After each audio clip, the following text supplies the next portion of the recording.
बिस्मिल्लाहिर्रहमानिर्रहीम, अस्सलाम वालेकुम, वेलकम टू माय चैनल दावत इस्लाम। मैं हूं आपका दोस्त शफकत अली ऑफिशियल। उम्मीद करता हूं कि आप सब लोग ईमान के आला दर्जे पे होंगे।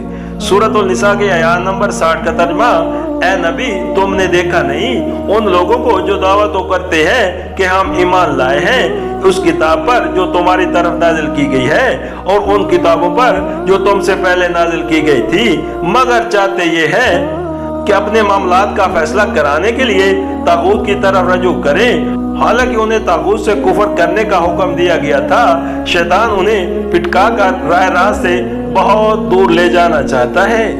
सूरतुल निसा हाशिया नंबर 91। या शरई तौर पर तागूत से मुराद वो हाकिम है जो कानून इलाही के सिवा किसी दूसरे कानून के मुताबिक फैसला करता हो, और वो निजाम अदालत है जो ना तो अल्लाह के इक़दार आले का मती हो और ना अल्लाह की किताब को आखिरत सनद मानता हो। लिहाजा ये आयत इसी मानी में बिल्कुल साफ है कि जो अदालत तागूत की हैसियत रखती हो उसके पास अपने मामलात फैसले के लिए ले जाना ईमान के मुनाफी है, और खुदा और उसकी किताब पर ईमान लाने का लाजमी इक्तज़ा ये है कि इंसान ऐसी अदालत को जायज़ अदालत तस्लीम करने से इनकार कर दे।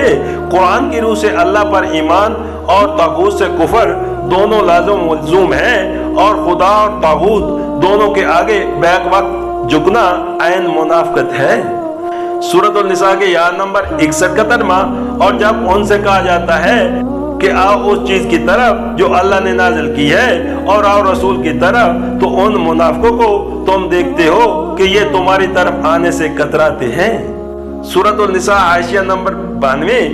इससे मालूम होता है कि ये मुनाफिकीन की आम रविश थी कि जिस मुकदमे में उन्हें तवक्को होती थी कि फैसला उनके हक में होगा, उसको तो नबी करीम सल्लल्लाहु अलैहि वसल्लम के पास ले आते थे, मगर जिस मुकदमे में अंदेशा होता था कि फैसला उनके खिलाफ होगा, उसको आपके पास लाने से इनकार कर देते थे। यही हाल अब भी बहुत से मुनाफिकीन का है कि अगर शरीयत का फैसला उनके हक में हो तो सर आंखों पर, वरना हर उस कानून, हर उस रस्म और रिवाज और हर उस अदालत के दामन में जा पना लेंगे जिससे उन्हें अपने मंशा के मुताबिक फैसला हासिल होने की तवक्को हो।